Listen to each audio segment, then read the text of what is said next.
കർത്താവായ ഈശോ മിശിഹായിൽ ഏറെ സ്നേഹം നിറഞ്ഞവരെ, നാം ദൈവരാജ്യം ലക്ഷ്യമാക്കിക്കൊണ്ടാണ് ജീവിക്കേണ്ടതെന്നും നമ്മെ ഓരോരുത്തരെയും വളരെ കരുതലോടെ അറിഞ്ഞ് സ്നേഹിക്കുന്ന നമ്മുടെ അപ്പനാണ് പിതാവായ ദൈവമെന്നും, എന്നാൽ അത് അനുഭവിച്ച് ജീവിക്കാനായിട്ട് സാധ്യമാകാതെ പോകുന്നത് നമ്മളെല്ലാം സാത്താന്റെ അടിമത്തത്തിൽ പാവാവസ്ഥയിൽ ആയിപ്പോയത് കൊണ്ടാണെന്നും, എന്നാൽ 2000 വർഷം മുമ്പ് ദൈവപുത്രനായ ഈശോ മിശിഹ തൻ്റെ ജനന മരണ ഉദ്ധാന സ്വർഗാരോഹണത്തിലൂടെ സാത്താന്റെ അടിമത്തത്തിൽ നിന്ന് നാം ഓരോരുത്തരെയും വിമോചിപ്പിച്ച് സ്വതന്ത്രരാക്കിയെന്നും, ആ രക്ഷ സ്വന്തമാക്കാൻ നമ്മുടെ ഭാഗത്തുനിന്നുണ്ടാവേണ്ട പ്രത്യുത്തരത്തിന്റെ ഒന്നാമത്തെ തലമാണ് വിശ്വാസം എന്നത്.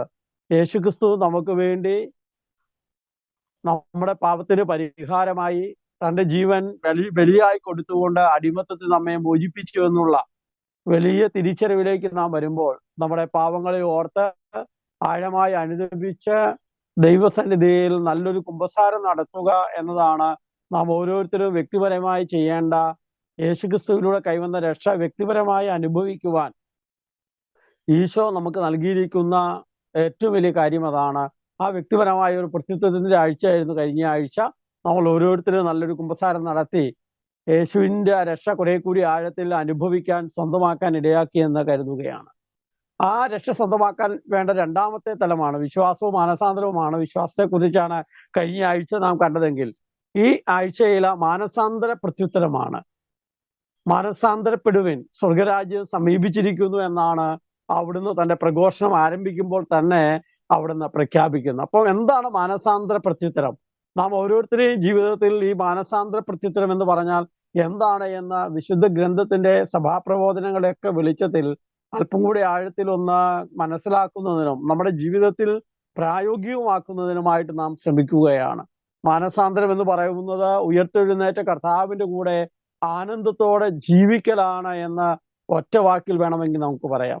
ഉദ്ധിതനായി ഇന്നും ജീവിക്കുന്ന നമ്മുടെ കടം വീട്ടിയ കർത്താവിനോടൊപ്പം എല്ലാം പങ്കുവെച്ചുകൊണ്ട്, അവനോടെല്ലാം സംസാരിച്ചുകൊണ്ട്, അവൻ പറയുന്നതെല്ലാം കേട്ടുകൊണ്ട്, അവനെയെല്ലാം അനുസരിച്ചുകൊണ്ട്, അവൻ്റെ ഹിതമെല്ലാം മനസ്സിലാക്കിക്കൊണ്ടുള്ള ഒരു യാത്രയാണ് മാനസാന്തര പ്രത്യുത്തരം എന്ന ഒറ്റ വാക്കിൽ പറയാം. അതിനെ കുറിച്ച് അല്പം കൂടെ വിശുദ്ധമായി നമ്മളൊന്ന് കാണാൻ ശ്രമിക്കുകയാണ്. എന്താണ് നമ്മുടെ പ്രത്യുത്തരം? അത് ഈ യേശുക്രിസ്തു 2000 വർഷം മുമ്പ് നേടിത്തന്ന രക്ഷ സ്വന്തമാക്കാൻ നാം ഈശോയിൽ വിശ്വസിക്കണം. അവൻ ഈ പറയുന്ന പ്രകാരം തൻ്റെ ജീവൻ ബലിയായി കൊടുത്ത് നീതിമാനായ അവൻ നീതിരഹിതരായ പാപികളായ സാത്താന്റെ അടിമത്തത്തിൽ അകപ്പെട്ടു പോയ നമ്മുടെ പാപത്തിന് പരിഹാരം ചെയ്ത് നമ്മെ രക്ഷിച്ചു എന്ന് നാം വിശ്വസിക്കണം. ആ വിശ്വാസത്തിൽ നിന്നാണ് നമ്മുടെ പാപങ്ങളെ കുറിച്ച് അനുദപിച്ച് നാം നമ്മുടെ ജീവിതം മുഴുവൻ അവന്റെ കയ്യിൽ കൊടുത്ത് നമ്മുടെ ഓരോരുത്തരുടെയും ജീവിതത്തിൽ യേശുവിനെ രക്ഷകനും കർത്താവുമായി സ്വീകരിച്ചുകൊണ്ട് നമ്മുടെ ജീവിതയാത്ര ആരംഭിക്കുന്നത്. അതാണ് ഈ രക്ഷയ്ക്കുള്ള പ്രത്യുത്തരം എന്ന വിശുദ്ധ ഗ്രന്ഥം മുഴുവൻ നമ്മെ ആറ്റിക്കുറുക്കി എടുക്കുമ്പോൾ നാം കാണുന്ന മനസ്സിലാക്കുന്ന യാഥാർത്ഥ്യമാണ്. വേറെ അർത്ഥത്തിൽ പറഞ്ഞാൽ മാനസാന്തരം എന്ന് പറയുന്നത് ഒറ്റപ്പെട്ടുപോയ വഴികളിൽ നിന്ന് രക്ഷിച്ചവന്റെ കൂടെയുള്ള മടക്ക യാത്രയാണ് മാനസാന്തരം എന്ന് പറയുന്നത്. ഒറ്റപ്പെട്ടുപോയ വഴികളിൽ നിന്ന് രക്ഷിച്ചവന്റെ കൂടെയുള്ള മടക്ക യാത്രയാണ്. അവന്റെ കരം പിടിച്ചുകൊണ്ട്, അവനോട് സംസാരിച്ചുകൊണ്ട്, അവന്റെ സ്വരം കേട്ടുകൊണ്ട്, അവൻ പറയുന്നത് അനുസരിച്ചുകൊണ്ട് ജീവിതത്തെ മുന്നോട്ട് കൊണ്ടുപോവുകയാണ് മാനസാന്തരം. നമ്മൾ ഷൂബിന്റെ ക്ലാസ്സിലൂടെയാണ് കടന്നു പോകുന്നത്. ഷൂബ് എന്ന വാക്ക്, ഹിബ്രു വാക്ക് നമ്മൾ ആദ്യത്തെ ആഴ്ചയിൽ ജോഷിയച്ചൻ പങ്കുവെച്ചത് നമ്മൾ കേട്ടു. ഷൂബ് എന്ന് പറഞ്ഞാൽ തിരിച്ചു വരിക എന്നാണ് മാനസാന്തരം, മെറ്റനോണിയ, തിരിച്ചു വരിക എന്ന്. എങ്ങോട്ടാണ്? നമ്മൾ ദൈവത്തിന്റെ സ്വരം കേൾക്കാതെ, ദൈവത്തിന്റെ ഹിതം മനസ്സിലാക്കാതെ, ഈശോ മിശിഹായുമായിട്ടുള്ള ബന്ധത്തിൽ നിന്ന് എല്ലാം അകന്നുപോയ നാം തിരിച്ച് അവന്റെ പക്കലേക്ക്, അവന്റെ കരം പിടിച്ച് അവനോട് സംസാരിച്ചുകൊണ്ട് തിരിച്ച് ഒരു യാത്രയാണ് മാനസാന്തരം എന്ന് പറയുന്നത് എന്ന് അവിടുന്ന് സൂചിപ്പിക്കുകയാണ്. അല്ലെങ്കിൽ വേറെർത്ഥത്തിൽ പറഞ്ഞാൽ മാനസാന്തരം എന്ന് പറയുന്നത് ഉയർത്തെഴുന്നേറ്റ കർത്താവ്, ഉദ്ധിതനായവൻ, നാം ഓരോരുത്തരെയും ജീവിതത്തിൽ രാജാവായി ഭരണം നടത്തുന്നവനാണ് ആര്? ഈശോ എന്ന് പറയുന്നത്. അപ്പം ഉദ്ധാനം ചെയ്ത കർത്താവ് നാം ഓരോരുത്തരുടെയും ജീവിതത്തിൽ രാജാവായി ഭരണം നടത്തുന്ന, നമ്മുടെ ജീവിതത്തിന്റെ മുഴുവൻ ഭരണകർത്താവായി മാറുന്ന, നമ്മുടെ ജീവിതത്തെ മുഴുവൻ നയിക്കുന്നവനായി മാറുന്ന ആ ഉയർത്തെഴുന്നേറ്റ കർത്താവുമായിട്ടുള്ള ബന്ധമാണ് മാനസാന്തരം എന്ന് പറയുന്നത്. വിശ്വാസം എന്ന് പറയുന്നത് ദൈവവചനം വായിച്ച് നാം കടന്നു പോകുമ്പോൾ ആ ദൈവവചനം നമ്മോട് പറയുന്നു, നമ്മോട് സംസാരിക്കുന്നു. യേശുക്രിസ്തു എൻ്റെ പാപത്തിന് പരിഹാരമായിട്ടാണ് നാം മരിച്ചത് എന്നുള്ള വലിയ തിരിച്ചറിവിലേക്ക് നാം വരുന്നു. ആ തിരിച്ചറിവ് നമ്മുടെ ജീവിതത്തിന്റെ പാപത്തെയും വീഴ്ചകളെയും വഴിതെറ്റി സഞ്ചരിച്ചതെല്ലാം കണ്ടെത്തിയിട്ട് അത് കർത്താവിനോട് ഏറ്റുപറയുകയാണെങ്കിൽ, മാനസാന്തരം എന്ന് പറയുന്നത് ഉയർത്തെഴുന്നേറ്റ കർത്താവിനെ കണ്ടുകൊണ്ട് അവന്റെ കരം പിടിച്ചുകൊണ്ട് അവന്റെ മുഖത്ത് നോക്കിക്കൊണ്ട് അവൻ ഭരണം നടത്തുന്നതിനായി അവൻ എൻ്റെ ജീവിതത്തിന്റെ സമസ്ത മേഖലകളിലും അവൻ രാജാവായി മാറുന്നതിലേക്ക് സാവധാനത്തിലൂടെ യാത്രയാണ് മാനസാന്തരം എന്ന് പറയുന്നത്. കത്തോലിക്ക സഭയുടെ മതബോധന ഗ്രന്ഥം 143 നമ്മൾ ഇപ്രകാരം വായിക്കുന്നുണ്ട്: അനുദപിച്ച് പാപമോചനം തേടിയ മനുഷ്യൻ തന്റെ ബുദ്ധിയെയും മനസ്സിനെയും തനിക്കുള്ള സകലതും പൂർണ്ണമായും ദൈവത്തിന് സമർപ്പിക്കുന്നു. അപ്പോൾ പ്രിയപ്പെട്ടവർ, എന്താണ് അവിടെ പറയുന്നത്? അനുദപിച്ച പാപമോചനം നേടിയ മനുഷ്യൻ കുമ്പസാരക്കൂട്ടിൽ പോയി പാപങ്ങൾ മുഴുവൻ ഏറ്റുപറഞ്ഞ് ദൈവം നമ്മുടെ പാപത്തിന് മോചനം നൽകിയ നാം ഓരോരുത്തരെയും നമ്മുടെ ബുദ്ധിയെയും മനസ്സിനെയും നമുക്കുള്ള സകലതും ദൈവത്തിന് സമർപ്പിക്കലാണ് മാനസാന്തരം എന്ന് പറയുന്നത്. മാനസാന്തരം എന്ന് പറയുന്നത് പെട്ടെന്ന് തോന്നിയ മാസത്തിൽ ജീവിച്ച ഒരാൾ പെട്ടെന്ന് അതെല്ലാം സ്റ്റോപ്പ് ചെയ്യുന്നതാണ് മാനസാന്തരം എന്ന് ചിലപ്പോൾ നമ്മൾ കരുതിയേക്കാം. ഇല്ലെങ്കിൽ ആകെ വഴിതെറ്റി നടന്ന ഒരു മനുഷ്യൻ പെട്ടെന്ന് അവിടെ നിന്ന് നേരായ വഴിയിലേക്ക് യാത്ര ചെയ്തു എന്നുള്ളതാവാം മാനസാന്തരം എന്ന് നാം വിചാരിക്കുന്നത്. അല്ലെങ്കിൽ കുടിയനായ ഒരു മനുഷ്യൻ പെട്ടെന്ന് തന്നെ കുടിയെല്ലാം നിർത്തി എന്നുള്ളതാവാം. അല്ലെങ്കിൽ എപ്പോഴും പ്രതിസന്ധിയും പ്രശ്നങ്ങളും ഒക്കെ വരുമ്പോൾ ദൈവത്തിനെ കുറ്റം പറഞ്ഞിരുന്നവൻ ആ കുറ്റം പറിച്ച് നിർത്തി എന്നുള്ളതാവാം. അതല്ല സമ്പൂർണമായ മാനസാന്തരം എന്ന് പറയുന്നത്. അതൊരു പരിപൂർണമായ സമർപ്പണത്തിലേക്കുള്ള ജീവിതയാത്രയാണ്. എൻ്റെ ബുദ്ധിയെയും മനസ്സിനെയും എനിക്കുള്ള എല്ലാം, എൻ്റെ മാതാപിതാക്കളെയും അപ്പനെയും അമ്മയെയും ജീവിത പങ്കാളിയെയും മക്കളെയും എൻ്റെ വീടിനെയും എൻ്റെ വീട്ടിലുള്ള ഓരോ ഉപകരണത്തെയും എൻ്റെ ചിന്തയെയും വികാരത്തെയും വിചാരത്തെയും സ്വപ്നങ്ങളെയും താല്പര്യങ്ങളെയും വീഴ്ചകളെയും എല്ലാം ദൈവത്തിന് സമർപ്പിക്കുകയാണ്. സ്വയം വെളിപ്പെടുത്തുന്ന ദൈവത്തിന് മനുഷ്യൻ തന്റെ അസ്തിത്വം മുഴുവൻ സമർപ്പിച്ചുകൊണ്ട് പ്രത്യുത്തരം നൽകുകയാണ്. സമ്പൂർണമായ ഒരു അടിയറവ് ഉയർത്തെഴുന്നേറ്റ കർത്താവിന്റെ മുമ്പിൽ കൊടുക്കലാണ് മാനസാന്തരം എന്ന് പറയുന്നത്. അതുകൊണ്ടാണ് മാനസാന്തരം എന്ന് പറയുന്നത് ഒരു ഓൺഗോയിങ് പ്രോസസ് എന്ന് പറയും. വിശ്വാസവും മാനസാന്തരവും ജീവിത അവസാനം വരെ തുടരുന്ന ഒരു പ്രക്രിയയാണ്. യേശുക്രിസ്തുവിന്റെ രക്ഷ നിരന്തരമായി നാം അനുഭവിക്കണമെങ്കിൽ ഈ നിരന്തരമായ അനുതാപത്തിന്റെ ഒരു ഹൃദയത്തിലൂടെ നാം ജീവിക്കുകയും അത് കുമ്പസാരത്തിൽ നമ്മുടെ വീഴ്ചകൾ, മനുഷ്യ സഹജമായി നമ്മുടെ ജീവിതത്തിൽ വരുന്ന വീഴ്ചകൾ ഏറ്റുപറയുകയും നിരന്തരമായി എന്നെ തന്നെ ക്രിസ്തുവിന് സമർപ്പിച്ചുകൊണ്ട് അവന്റെ സ്വരം കേട്ടുകൊണ്ടുള്ള ഒരു ജീവിത യാത്രയാണ് മാനസാന്തരം എന്ന് പറയുന്നത്. അതുകൊണ്ടാണ് 2 കൊരിന്തോസുകാർക്ക് എഴുതിയ ലേഖനം 5-ാം അധ്യായം 17-ാമത്തെ തിരുവചനത്തിൽ പൗലോസ് അപ്പോസ്തലൻ നമ്മെ ഓർമ്മപ്പെടുത്തുന്നത് ക്രിസ്തുവിലായിരിക്കുന്നവൻ പുതിയ സൃഷ്ടിയാണ്, പഴയത് കടന്നുപോയി, ഇതാ പുതിയത് വന്നു കഴിഞ്ഞു. അപ്പോൾ ക്രിസ്തുവിൽ ആയിരിക്കുക എന്ന് പറഞ്ഞാൽ പുതിയ സൃഷ്ടിയാവും. എന്താണ് പുതിയ സൃഷ്ടി? എന്നെ കുറിച്ചുള്ള ദൈവത്തിന്റെ പദ്ധതി ഏതാണെന്ന് നിരന്തരം തിരിച്ചറിഞ്ഞിട്ട് ആ പദ്ധതിക്കനുസരിച്ച് എൻ്റെ ജീവിതത്തെ ക്രമപ്പെടുത്തുകയാണ് യേശു ക്രിസ്തുവിൽ ആയിരിക്കുക എന്നുള്ളത്. അപ്പം എൻ്റെ പഴയ മനുഷ്യൻ അധമ വികാരങ്ങൾക്ക് അടിമപ്പെട്ടു പോയ, സാത്താന്റെ അടിമയാക്കപ്പെട്ട, എൻ്റെ ഹൃദയ അഭിലാഷത്തിനും ആഗ്രഹത്തിനും അനുസരിച്ച് ജീവിക്കുന്ന എൻ്റെ പഴയ മനുഷ്യനെ നിരന്തരമായി ക്രിസ്തുവിൽ കൊടുത്ത് പുതിയ മനുഷ്യനെ രൂപപ്പെടുത്തിക്കൊണ്ടുള്ള ഒരു യാത്രയാണ് പ്രിയപ്പെട്ടവരെ മാനസാന്തരം എന്ന് പറയുന്നത്. പൗലോസ് അപ്പോസ്തലൻ വളരെ മനോഹരമായി നമ്മെ ഓർമ്മപ്പെടുത്തുന്നുണ്ട്. അതുകൊണ്ടാണ് റോമർക്ക് എഴുതിയ ലേഖനം 8-ാം അധ്യായം 1-ാമത്തെ തിരുവചനത്തിൽ വായിക്കുന്നത്: ആകയാൽ ഇപ്പോൾ ക്രിസ്തു യേശുവിലായിരിക്കുന്നവർക്ക് ശിക്ഷാവിധിയില്ല. യേശു ക്രിസ്തുവിലായിരിക്കുന്നവർക്ക് ഇനി ശിക്ഷാവിധി. അപ്പൊ യേശു ക്രിസ്തുവിനോടുള്ള ബന്ധത്തിൽ, അവന്റെ സ്വരം കേൾക്കുന്നതിൽ, അവന്റെ മുഖഭാവം മനസ്സിലാക്കുന്നതിൽ, അവന്റെ നോട്ടത്തിന്റെയും സാന്നിധ്യത്തിന്റെയും പെരുമാറ്റത്തിന്റെയും ഒക്കെ മേഖലയിൽ നിന്ന് നമ്മെ നിരന്തരമായി മനസ്സിലാക്കിക്കൊണ്ടുള്ള ഒരുമിച്ചുള്ളൊരു യാത്രയാണ്. യേശുക്രിസ്തുവുമായിട്ട് ഒരുമിച്ചുള്ള ഒരു യാത്രയാണ് മാനസാന്തരം എന്ന് പറയുന്നത്. നമുക്കറിയാം, 2 പേർ ഒരുമിച്ച് യാത്ര ചെയ്യുമ്പോൾ, ഞാനും എൻ്റെ ഭാര്യയും ഒരുമിച്ച് യാത്ര ചെയ്യുമ്പോൾ, അല്ലെങ്കിൽ ഞാനും എൻ്റെ അപ്പനോ അമ്മയോ മക്കളോ ആരെങ്കിലും, നമ്മൾ ആരെങ്കിലും ഒരാളുടെ കൂടെ യാത്ര ചെയ്യുമ്പോൾ എൻ്റെ ഇഷ്ടവും താല്പര്യവും എൻ്റെ ആഗ്രഹങ്ങളും ഒക്കെ വേണ്ട എന്ന് വെച്ചിട്ട് അവരുടെ ഇഷ്ടത്തിനും ആഗ്രഹത്തിനും താല്പര്യത്തിനും അനുസരിച്ച് നമ്മുടെ ജീവിതത്തെ നമ്മൾ രൂപപ്പെടുത്തലുണ്ട് അല്ലേ? 2 പേർ ഒരുമിച്ച് യാത്ര ചെയ്യുമ്പോൾ ഒരാൾക്ക് ചായ കുടിക്കണം തോന്നി ചായ കുടിക്കാന്ന് പറഞ്ഞാൽ മറ്റേയാൾക്ക് വേണ്ടെങ്കിലും എന്നാ ആയിക്കോട്ടെ എന്ന് പറയും അല്ലെ? ഒരാൾക്ക് ഇപ്പൊ ഇവിടെ ഇറങ്ങി ഒന്ന് ബാത്റൂമിൽ പോകണം എന്ന് പറഞ്ഞാൽ ആയിക്കോട്ടെ എന്ന് പറയും. അപ്പം എനിക്ക് അങ്ങനെ താല്പര്യമില്ലെങ്കിൽ പോലും എൻ്റെ കൂടെയുള്ളവനെ പരിഗണിച്ചുകൊണ്ട്, അവനെ ശ്രദ്ധിച്ചുകൊണ്ട് അവനോട് ചേരുക. അപ്പൊ യേശുക്രിസ്തുവിലായിരിക്കുക എന്ന് പറയുമ്പോൾ യേശുക്രിസ്തുവിന്റെ ഹിതം മനസ്സിലാക്കിയിട്ട് നമ്മുടെ ജീവിതത്തെ പരിവർത്തനപ്പെടുത്തുക, രൂപാന്തരപ്പെടുത്തുക എന്നതാണ് മാനസാന്തരം എന്ന് പറയുന്നത്. നമ്മൾ വിശുദ്ധ ഗ്രന്ഥത്തിലെ ഏതാനും ചില സംഭവങ്ങൾ മാത്രം ഒന്ന് നോക്കി പോവുകയാണ്. വിശുദ്ധ 4 സുവിശേഷങ്ങൾ നമ്മൾ വായിച്ചു കടന്നു പോകുമ്പോൾ ഈ സമ്പൂർണമായ സമർപ്പണത്തിന്റെ വലിയ മനോഹരമായ ചിത്രം നമ്മൾ അവിടെ കാണുന്നുണ്ട്. സക്കൈവൂസ്, നമുക്കെല്ലാം സുപരിചിതനായ മനുഷ്യനാണ് സക്കൈവൂസ്. സക്കൈവൂസ് എന്താണ്? ധനം സമ്പാദിക്കുന്ന,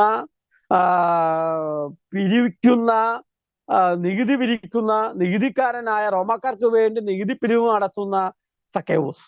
എല്ലാവരുടെ കയ്യിൽ നിന്നും പിടിച്ചു മേടിക്കുന്ന, സമ്പത്ത് ആണ് ഏറ്റവും വലുതെന്ന് കരുതി ജീവിക്കുന്ന, അതിനുവേണ്ടി ജീവിതത്തെ മുഴുവൻ ക്രമപ്പെടുത്തുന്ന സക്കൈവൂസിന് യേശുവിനെ കാണണമെന്ന് ആഗ്രഹം തോന്നി. ആ ഒരു ആഗ്രഹം യേശുക്രിസ്തുവുമായിട്ടുള്ള ബന്ധത്തിലേക്കുള്ള വരമാണ്.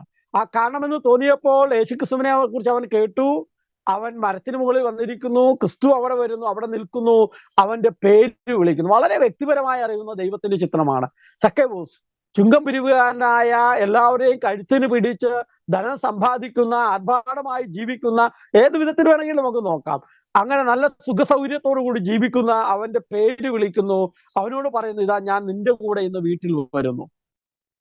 ആ യേശുക്രിസ്തുവുമായിട്ടുള്ള ബന്ധം, ആ വ്യക്തിപരമായ കാണാൻ ആഗ്രഹിച്ച അവനെ, അവന്റെ പേര് വിളിച്ച് അവന്റെ വീട്ടിൽ പോയി ആ ഒരുമിച്ചുള്ള യാത്ര, സക്കൈവൂസ് തന്റെ ജീവിതത്തെ മുഴുവൻ മനസ്സിലാക്കിയിട്ട് എനിക്ക് തെറ്റുപറ്റി എന്ന്, ഞാൻ ആരുടെയെങ്കിലും വക വഞ്ചിച്ചെടുത്തിട്ടുണ്ടെങ്കിൽ 4 ഇരട്ടിയായി കൊടുക്കുന്നു എന്ന്, എല്ലാം നൽകുന്നു എന്നൊക്കെ പറയുന്നത് ആ ക്രിസ്തുവുമായിട്ടുള്ള ബന്ധത്തിൽ അവന്റെ ജീവിതത്തെ മനസ്സിലാക്കിയിട്ട് എല്ലാം തിരിച്ച്, ഇതല്ല എന്നെ കുറിച്ചുള്ള ദൈവത്തിന്റെ ഹിതം, ഇതല്ല, ഇങ്ങനെ ചെയ്യുകയല്ല, ഇങ്ങനെ ജീവിക്കുകയല്ല എന്ന് തിരിച്ചറിഞ്ഞ ആ ജീവിതം മുഴുവൻ കർത്താവിന്റെ കയ്യിൽ കൊടുത്ത്, ഈശോയുടെ കയ്യിൽ കൊടുത്തിട്ട് തന്റെ സ്വത്തും തന്റെ വീടും തന്റെ ഭാര്യയും മക്കളും എല്ലാം യേശുവിന്റെ കരങ്ങളിൽ ഒരു പുനർസമർപ്പണം ചെയ്തുകൊണ്ട് യേശുക്രിസ്തുവിന്റെ സ്വരം കേട്ട് അവന്റെ പിന്നാലെ യാത്ര ചെയ്യുന്ന സക്കൈവൂസിന്റെ ജീവിതമാണ് നമ്മെ ഓർമ്മപ്പെടുത്തുന്നത്. അപ്പൊ ഇവിടെ മാനസാന്തരം എന്ന് പറയുന്നത് എന്നെ കുറിച്ചുള്ള ദൈവത്തിന്റെ പദ്ധതി അതല്ല എന്ന് തിരിച്ചറിഞ്ഞിട്ട് അതെല്ലാം അവിടെ നിർത്തുക മാത്രമല്ല, പിന്നീട് യേശുവിന്റെ സ്വരം കേട്ട് അവന്റെ കൂടെ യാത്ര ചെയ്യാൻ, തന്റെ വീടും തന്റെ സമ്പത്തും തനിക്കുള്ളതെല്ലാം അവന്റെ കയ്യിൽ വരമേൽപ്പിക്കാനായിട്ട് പരിശ്രമിക്കുകയാണ് പ്രിയപ്പെട്ടവരെ സക്കൈവൂസ് ചെയ്യുന്നത്. നമ്മുടെ ഈ ജീവിതം ഇതുപോലെ, നമ്മുടെ പഴയ ജീവിതം, നമ്മുടെ സ്വത്ത്, വീട് എല്ലാം കർത്താവിന്റെ കയ്യിൽ നിരന്തരം കൊടുത്തുകൊണ്ട് നമുക്ക് യാത്ര ചെയ്യാം. അടുത്ത തൈലാഭിഷേകം, മറിയം പാപിനിയായ സ്ത്രീയെ കുറിച്ചാണ് അവിടെ നമ്മൾ കാണുക. അവൾ ഈശോയുടെ പക്കൽ വരുമ്പോൾ അവൾ കണ്ണുനീരുകൊണ്ട് കൽപ്പാദം കഴുകി മുടി കൊണ്ട് തുടച്ച സുഗന്ധ തൈലം പൂശുമ്പോൾ ചുറ്റുമിരുന്നവർ പറയുന്നുണ്ട്, ഈ സ്ത്രീ ഏത് തരക്കാരി ആയിരുന്നെന്ന് അവൻ അറിഞ്ഞിരുന്നെങ്കിൽ. അപ്പോൾ തന്റെ ജഡികമായ സുഖത്തിനും താല്പര്യത്തിനും വേണ്ടി, തന്റെ വ്യക്തിപരമായ സന്തോഷത്തിന് വേണ്ടി, മൈക്ക് ഓൺ ആയിട്ടുണ്ട്, അതൊന്ന് സെപ്പറേറ്റ് മൈക്ക് ഒന്ന് ഓഫാക്കിയാലേ.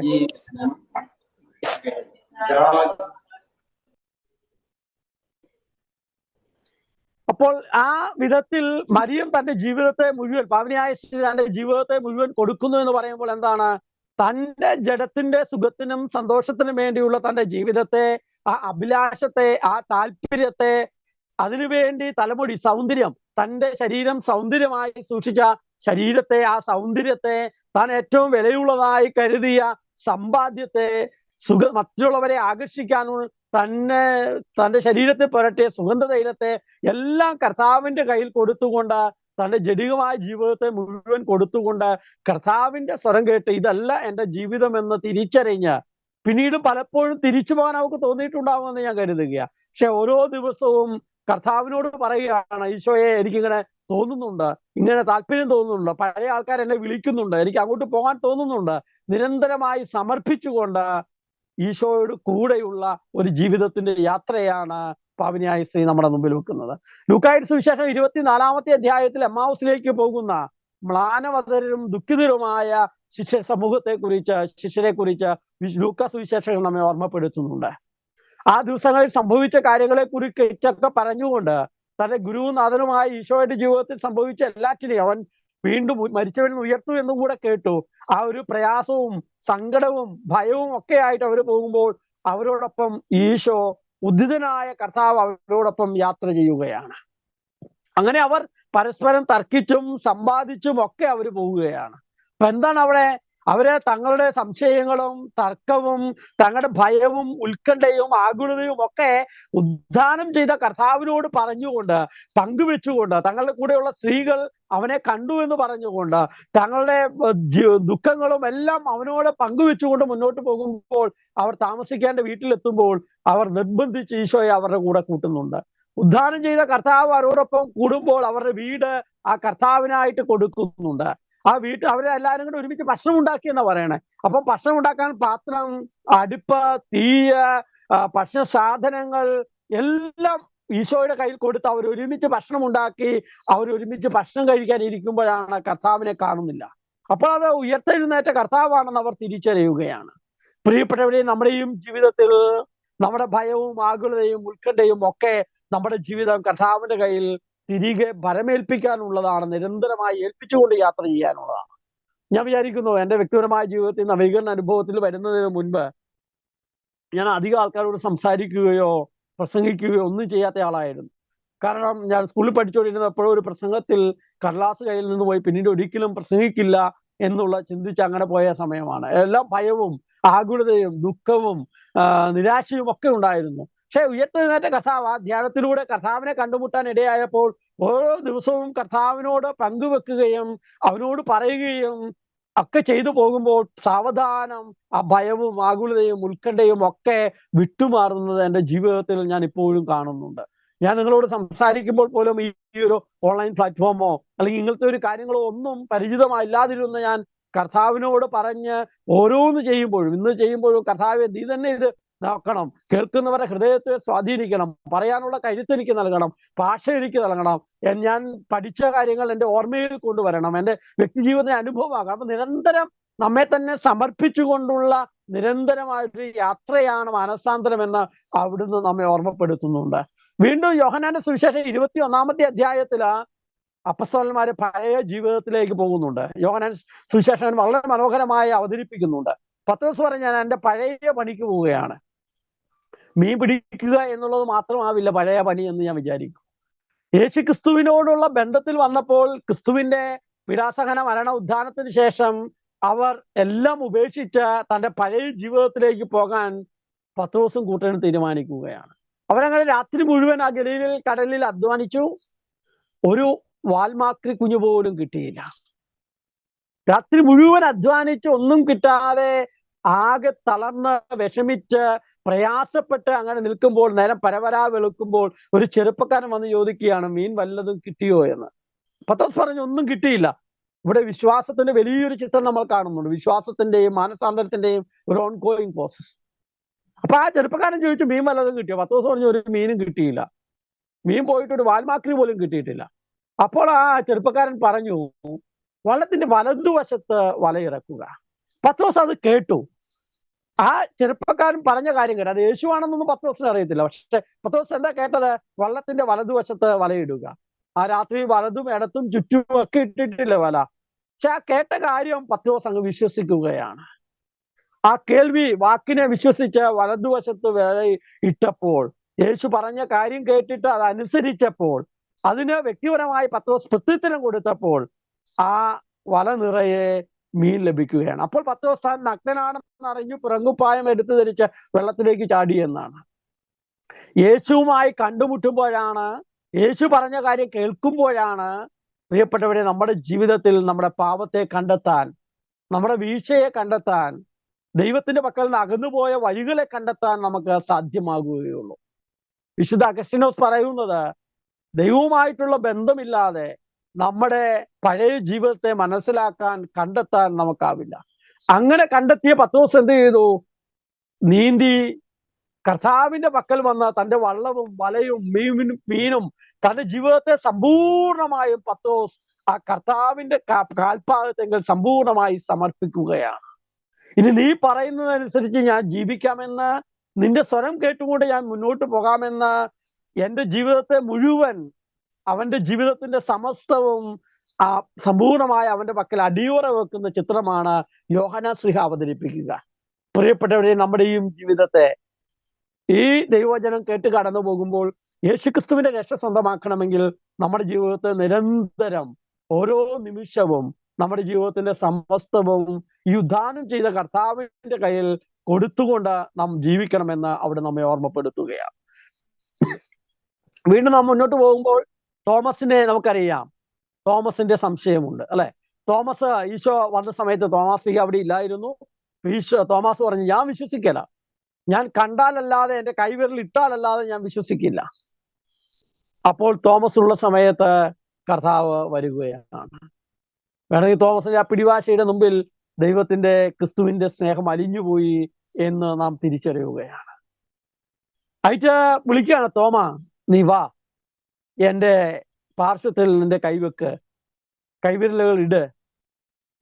അപ്പം തോമസിന്റെ സംശയവും അവിടുത്തെ വിരലും കണ്ണും അവിശ്വാസവും ഒക്കെ തന്റെ ജീവിതത്തെ മുഴുവൻ ഉദ്ധാനം ചെയ്ത കർത്താവിന്റെ കയ്യിൽ കൊടുത്ത്, എൻ്റെ കർത്താവെ, എൻ്റെ ദൈവമേ പറഞ്ഞ് തോമസിക സമ്പൂർണമായും സമർപ്പിച്ചുകൊണ്ട് ജീവിക്കുന്ന തോമസിന്റെ ജീവിതത്തെ പിന്നീട് കാണുക.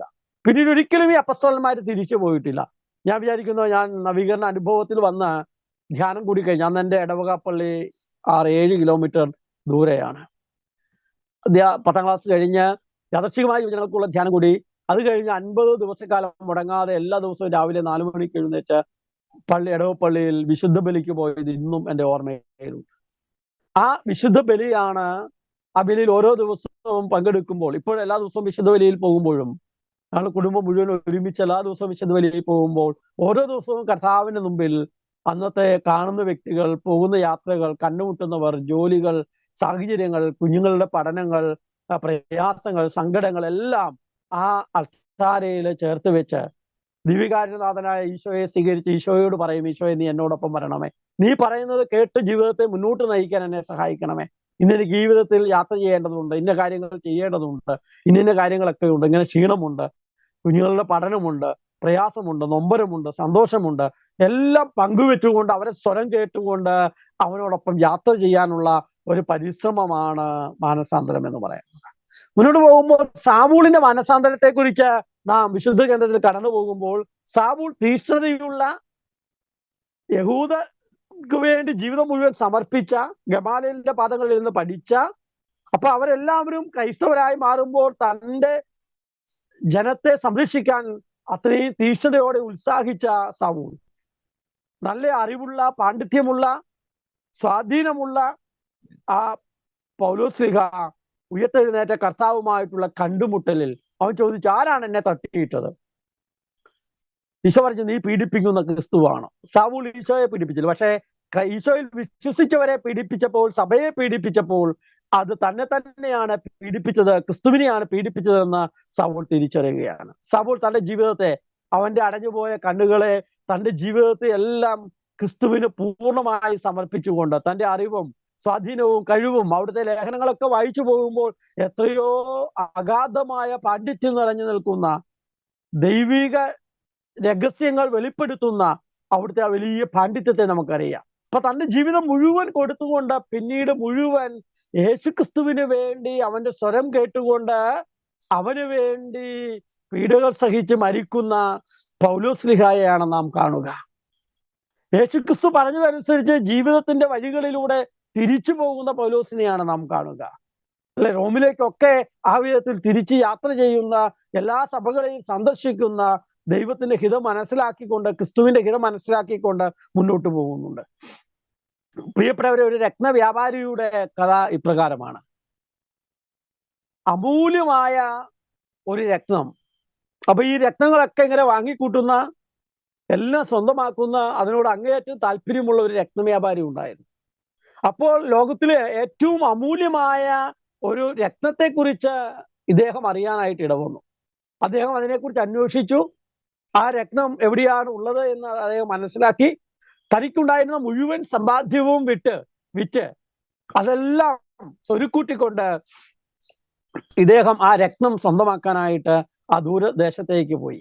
അങ്ങനെ അവിടെ ചെന്നു ആ രത്നത്തിന്റെ ഉടമസ്ഥനോട് പറഞ്ഞു, എനിക്ക് ഈ രത്നം വേണം, ഞാൻ അത്രയേറെ ആഗ്രഹിച്ചിട്ടാണ് ഈ രത്നം സ്വന്തമാക്കാൻ ഞാൻ വന്നത്, എനിക്കുള്ളത് മുഴുവൻ വിറ്റ് സർവ്വ സമ്പാദ്യവുമായിട്ടാണ് ഞാൻ വന്നത്.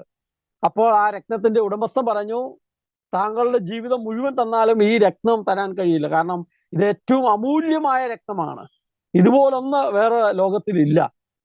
പക്ഷേ ഈ രക്തവ്യാപാരിയുടെ നിർബന്ധവും ആ രക്തത്തിന് വേണ്ടിയുള്ള അഭിവാഞ്ചയും അങ്ങേയറ്റം താല്പര്യവും എല്ലാം മനസ്സിലാക്കിയിട്ട് ആ രക്തത്തിന്റെ ഉടമസ്ഥൻ പറഞ്ഞു, നിങ്ങൾക്കുള്ള സർവ്വതും നിങ്ങളെയും നിങ്ങൾക്കുള്ള സർവ്വതും എനിക്ക് നൽകിയാൽ ഞാൻ ഈ രക്തം നിങ്ങൾക്ക് നൽകാം. അങ്ങനെ ആ രക്തവ്യാപാരി താൻ കൊണ്ടുവന്ന സർവ്വ സമ്പത്തും അദ്ദേഹത്തിന്റെ പക്കൽ വെച്ചു. എന്നിട്ട് പറഞ്ഞു, ഞാനൊരു 100 രൂപ എടുത്തിട്ടുണ്ട്. അപ്പം ഈ രക്തവ്യാപാരിയോട് ചോദിച്ചു, എന്തിനാണ് 100 രൂപ എടുത്തത്? എനിക്ക് തിരിച്ച് വീട്ടിലേക്ക് പോകാൻ വണ്ടിക്ക് പെട്രോൾ അടിക്കാൻ വേണ്ടിയാണ് 100 രൂപ. അപ്പോൾ ഈ രക്തത്തിന്റെ ഉടമസ്ഥൻ ചോദിച്ചു, അപ്പോൾ താങ്കൾക്ക് വണ്ടിയുണ്ടോ? ഇദ്ദേഹം പറഞ്ഞു, വണ്ടി ഉണ്ട്, ഇല്ലെങ്കിൽ ഞാൻ എങ്ങനെ വീട്ടിൽ പോകുന്നേ? അപ്പൊ വീടുണ്ടോ? അപ്പൊ അദ്ദേഹം പറഞ്ഞു, എനിക്ക് വീടുണ്ട്. വീടില്ലെങ്കിൽ എങ്ങനെയാണ് എൻ്റെ ഭാര്യയും മക്കളും ഒക്കെ താമസിക്കുന്നത്? അപ്പൊ ചോദിച്ചു, ഭാര്യയും മക്കളും ഒക്കെ ഉണ്ടോ? അതെല്ലാം ഉണ്ട്. അപ്പം ഈ രക്തത്തിന്റെ ഉടമസ്ഥൻ പറഞ്ഞു, നിങ്ങളെയും നിങ്ങൾക്കുള്ള സർവ്വതും എനിക്ക് തന്നാൽ മാത്രമേ ഈ രക്തം ഞാൻ നിങ്ങൾക്ക് തരികയുള്ളൂ. ആ രക്തത്തോടുള്ള അമിതമായ ആഗ്രഹത്താൽ അദ്ദേഹം തൻ്റെ കാറും തൻ്റെ വീടും തൻ്റെ ഭാര്യയും മക്കളെയും തന്നെയും എല്ലാം ആ രക്തത്തിന്റെ ഉടമസ്ഥന് കൊടുത്തു. ഇതെല്ലാം കഴിഞ്ഞപ്പോൾ ആ രക്തത്തിന്റെ ഉടമസ്ഥൻ ആ രക്തം ഇദ്ദേഹത്തിന്റെ കയ്യിൽ ഏൽപ്പിച്ചിട്ട് പറഞ്ഞു, ഇത് നിങ്ങളുടെ സ്വന്തമാണ്. കാറ് നിങ്ങൾ കൊണ്ടുപോയിക്കൊള്ളുക, ആ വീട് നിങ്ങൾ ഉപയോഗിച്ചു കൊള്ളുക, ഭാര്യയും മക്കളും ഒക്കെ നിങ്ങളുടേതായി നിങ്ങൾ ഉപയോഗിച്ചു കൊള്ളുക, നിങ്ങൾക്ക് ഉചിതമായ രീതിയിൽ ജീവിക്കാം. പക്ഷെ ഇതെല്ലാം എന്റേതാണെന്ന കാര്യം നിങ്ങൾ ഒരിക്കലും മറന്നു പോകരുത്. ആ രക്തത്തിന്റെ ഉടമസ്ഥനാണ് പിന്നീട് അദ്ദേഹത്തിന്റെ സർവ്വതിന്റെയും ഉടമസ്ഥൻ, അധികാരി എന്നുള്ള തിരിച്ചറിവ്, ആ വലിയ അവബോധം ഉണ്ടായ ആ രക്തവ്യാപാരി പിന്നീട് പോകുന്ന യാത്രയിൽ കാടിന് കേടുപാട് പറ്റിയാൽ, വീടിന് എന്തെങ്കിലും പണി വന്നാൽ, ഭാര്യയ്ക്കോ മക്കൾക്കോ അസുഖമോ എന്തെങ്കിലും സാമ്പത്തിക ഞെരുക്കമോ വന്നാൽ ഈ രക്തത്തിന്റെ ഉടമസ്ഥനെ വിളിച്ച് പറഞ്ഞാൽ മതി. കാരണം അദ്ദേഹമാണ് പിന്നീട് എല്ലാം നോക്കി നടത്തേണ്ടത്. പ്രിയപ്പെട്ടവരെ, യേശുവിനെ സ്വന്തമാക്കിയവൻ, പുത്രനെ സ്വന്തമാക്കിയവൻ എല്ലാം സ്വന്തമാക്കി എന്ന വിശുദ്ധ ഗ്രന്ഥം നമ്മെ ഓർമ്മപ്പെടുത്തുമ്പോൾ, ആ യേശുക്രിസ്തുവിനെ നാം സ്വന്തമാക്കണമെങ്കിൽ, അവൻ നമ്മുടെ ജീവിതത്തിന്റെ മുഴുവൻ ഭാഗമായി മാറണമെങ്കിൽ, നമ്മുടെ ജീവിതം സമ്പൂർണമായും അവന്റെ കയ്യിൽ ഭരമേൽപ്പിക്കേണ്ടതുണ്ട്.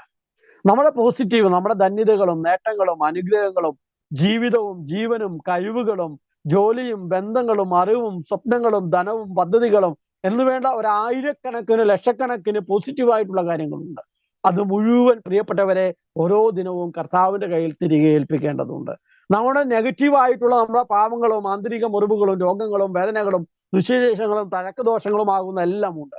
അതെല്ലാം സമ്പൂർണമായും നമ്മൾ കർത്താവിന്റെ കയ്യിൽ കൊടുത്ത് ദൈവവചനം അനുസരിച്ച് എൻ്റെ പാവങ്ങൾ ഏറ്റുപറഞ്ഞ് പശ്ചാത്തപിച്ച് തിരിച്ചു വരുമ്പോൾ എൻ്റെ ജീവിതത്തെ സമ്പൂർണമായും കർത്താവിന്റെ കയ്യിൽ ഏൽപ്പിച്ചുകൊണ്ട് നാം ജീവിക്കണമെന്നാണ്.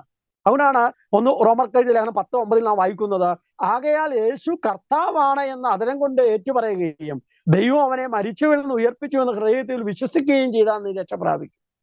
അപ്പോൾ യേശു എൻ്റെ ജീവിതത്തിന്റെ സമസ്തവുമാണ് എന്നുള്ള തിരിച്ചറിവിൽ എൻ്റെ ജീവിതം മുഴുവൻ അവന്റെ കയ്യിൽ കൊടുത്തുകൊണ്ട്, എനിക്കുള്ളതെല്ലാം അവന്റെ കയ്യിൽ ഏൽപ്പിച്ചുകൊണ്ട് ജീവിക്കുക. അതുകൊണ്ടാണ് ഗലാത്യർ 2:20 നാം വായിക്കുന്നത്, ഞാൻ ക്രിസ്തുവിനോട് കൂടെ ക്രൂശിക്കപ്പെട്ടിരിക്കുന്ന ഇനിമേൽ ഞാനല്ല ജീവിക്കുന്നത്, ക്രിസ്തുവാണ് എന്നിൽ ജീവിക്കുന്നത്. അപ്പോൾ യേശു ക്രിസ്തുവിനോട് ഐക്യപ്പെടാൻ വേണ്ടി സ്ഥാനം സ്വീകരിച്ച നിങ്ങളെല്ലാവരും മറ്റൊരു ക്രിസ്തുവിനെ ധരിക്കുന്നതിലേക്ക് നമ്മുടെ എല്ലാം മാറി, നമ്മളെല്ലാം പരിപൂർണമായും ഇല്ലായ്മ ചെയ്തുകൊണ്ട് ക്രിസ്തുവായി രൂപാന്തരപ്പെടുത്താനുള്ള, നമ്മുടെ ജീവിതത്തെ മുഴുവൻ അതിലേക്ക് എത്തിക്കാനുള്ള ഒരു തീവ്രമായ സമ്പൂർണമായ സമർപ്പണമാണ് പ്രിയപ്പെട്ടവരെ മാനസാന്തരം എന്ന് പറയാം. അപ്പൊ മാനസാന്തരം എന്ന് പറയുന്നത് എന്താണ്?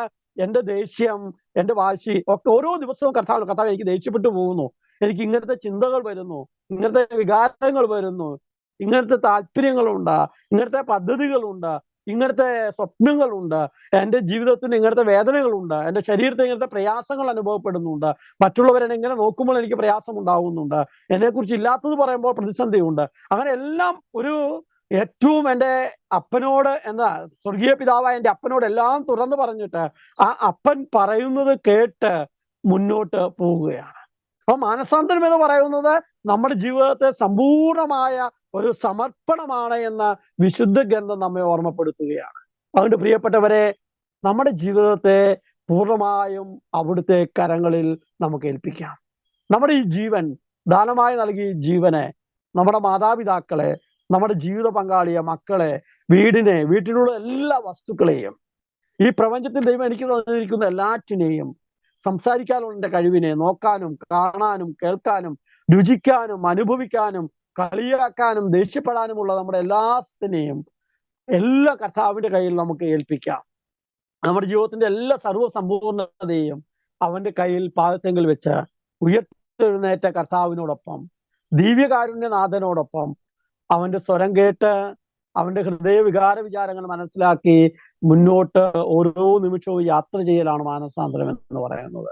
അങ്ങനെ നമ്മുടെ ജീവിതം യഥാർത്ഥ മാനസാന്തരത്തിന്റെ ഫലം പുറപ്പെടുവിക്കുവാൻ, തിരിച്ചു പോകാൻ, കർത്താവിന്റെ പക്കലേക്ക് തിരിച്ചുപോയി നമ്മുടെ ജീവിതം മുഴുവൻ മറ്റൊരു ക്രിസ്തുവായി രൂപാന്തരപ്പെടുത്താൻ നമുക്ക് നമ്മെ തന്നെ പൂർണ്ണമായും അവിടുത്തെ കരങ്ങളിൽ ഭരമേൽപ്പിക്കാം.